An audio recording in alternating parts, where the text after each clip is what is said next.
अपने तमाम देखने वालों को डॉक्टर हुमा का सलाम। होम्यो डॉक्टर हुमा पे आपको खुशामदीद कहती हूँ। और आज जिस टॉपिक के बारे में मैं बात करूँगी आपसे, वो बहुत ही ज़्यादा टॉपिक कॉमन है और छोटे बड़े सभी इस प्रॉब्लम को फेस कर रहे हैं। और ड्यू टू अनहाइजेनिक कंडीशंस ये चीज़ देखने में आ रही है। मैं बात करूँगी पायोरिया के बारे में। पायोरिया जिसे मसूड़ों की सोजन कहा जा सकता है, इसके अलावा पेरिओडोंटाइटिस कहा जाता है इसको मेडिकल टर्मिनोलॉजी में। तो ये समझाने से पहले आपको बताती चलूँ कि पायोरिया जो है वो एक ग्रीक वर्ड से हमने डिराइव किया हुआ है, और उसको यूज़ करते हुए और उसको जहन में रखते हुए आप इसका मीनिंग समझ सकते हैं। इसका मतलब होता है डिस्चार्ज ऑफ पस, यानी कि पस का निकलना। ठीक है। अब हम इसको कंप्लीट अगर बोलते हैं तो पायोरिया एल्वेओलारिस कहा जाता है इसको।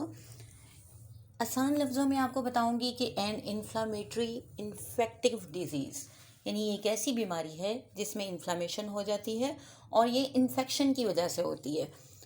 किस चीज़ की इन्फ्लामेशन है? ये गम्स की, यानी हमारे मसूड़ों की। And membranes of the teeth, यानी हमारी जो टीथ के ऊपर कवरिंग होती है, मसूड़ों की जो लाइनिंग बनी होती है, उस कवर को भी ये इन्फ्लेम कर देती है।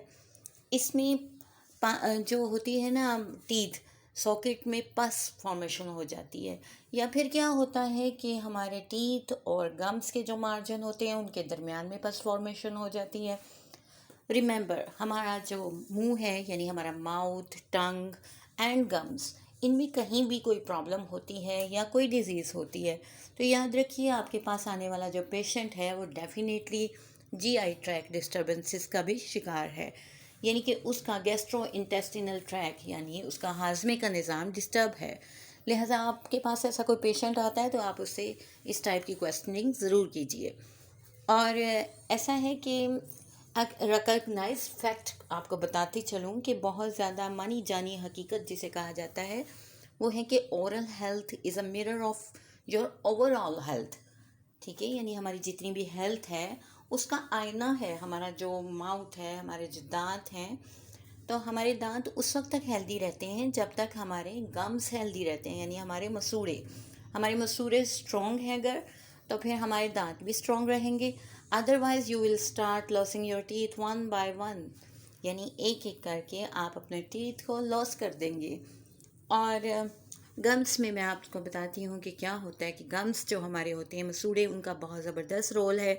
अल्लाह ताला ने इनको एक ग्रिप दी हुई है, एक सपोर्ट दी हुई है जो हमारे टीथ को और बिल्कुल भी जो है वो फ्री नहीं होने देती, और उसके साथ जमाए रखते हैं दांतों के साथ और डिज़ीज़ से बचाए रखते हैं। ये चीज़ आपको मिलेगी इसके अंदर।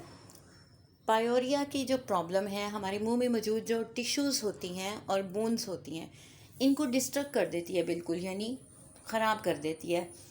और जैसा कि मैंने स्टार्टिंग में आपको बताया कि ये एक बैक्टीरियल डिज़ीज़ है और बैक्टीरियल इन नेचर है। जो बैक्टीरिया बहुत ज़्यादा कॉज करता है इस डिज़ीज़ को वो है स्ट्रेप्टोकोकस। स्ट्रेप्टोकोकस बैक्टीरिया जो है जब वो जमा होता है हमारे मुंह में, और वो हमारे ये बैक्टीरियाज हमारी फूड के साथ जब मिक्स होते हैं और हमारे दांतों के दरमियान लगे रहते हैं तो ऐसे क्या होता है कि प्लैक बनना शुरू हो जाता है, और ये प्लैक गम्स के साथ एक लाइनिंग बनाता जाता है। फिर इसमें हार्डनेस आनी शुरू हो जाती है बिकॉज इसके अंदर बहुत सारे एसिड्स और टॉक्सिन्स होते हैं।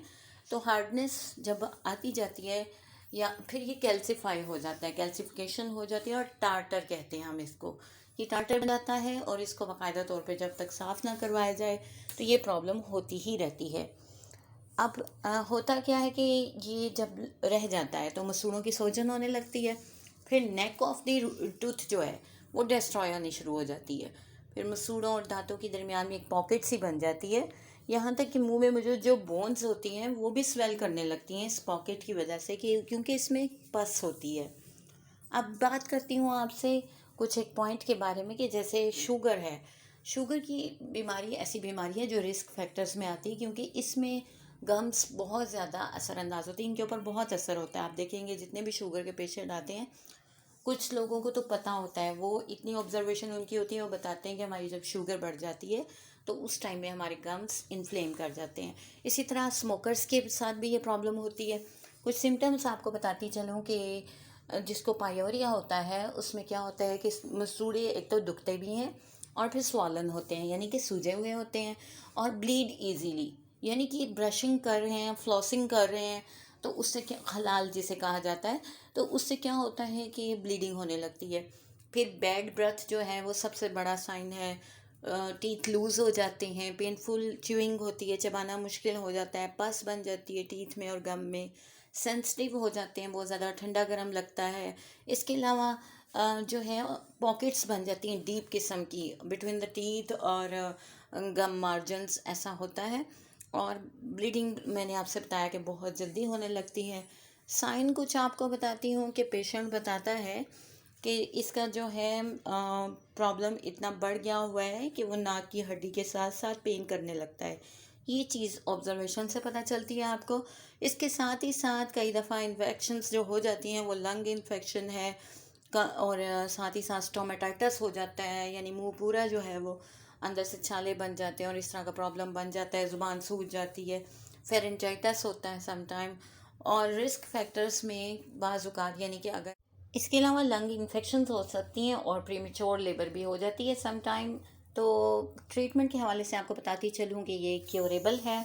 और एलोपैथिक में इसके साथ क्या किया जाता है कि प्रोफेशनल स्केलिंग करवाई जाती है, या ब्लैक को रिमूव करवाया जाता है, रूट कनालिंग कराई जाती है, एंटीबायोटिक यूज़ करवाई जाती हैं और फ्लैप सर्जरी वगैरह की जाती है।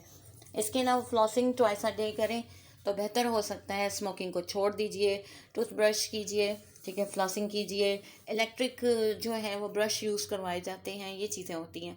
हमारी होम्योपैथिक बहुत ज़बरदस्त इलाज है, इसमें बहुत ही अच्छी अच्छी मेडिसन है, जिनमें हैक के अलावा बहुत ज़बरदस्त मेडिसन है जो मैंने इस्तेमाल भी करवाई। और मर्कसॉल है, कार्बोवेज बहुत अच्छी है, फास्फोरस ब्लीडिंग गम्स के लिए बहुत अच्छी मेडिसन है, लेक्सिस बहुत ज़बरदस्त मेडिसन है अगर साथ में चीक भी स्वॉलन हो जाए। इसके अलावा गन पाउडर, अगर क्रॉनिसिटी है तो ज़रूर इसको याद रखिए। स्टाफी बहुत अच्छा काम करती है। और प्लांटेगो बहुत ज़बरदस्त है। काली कार्व, अगर तमाम दांत ही हिल चुके हों तो बहुत अच्छी मेडिसन है। इसके अलावा क्रियाजोट बहुत अच्छी मेडिसन है, और ये डिस्ट्रक्शन ऑफ टीथ में बहुत ज़बरदस्त है। सिस्टस है। तो ये अकॉर्डिंग टू सिम्टम्स सारी मेडिसन बहुत अच्छा काम करती हैं। आज के लिए इतना ही। नेक्स्ट टॉपिक तक के लिए अल्लाह हाफिज़। तो ये कि आप कोई भी टॉपिक अगर चाहते हो तो बता सकते हैं।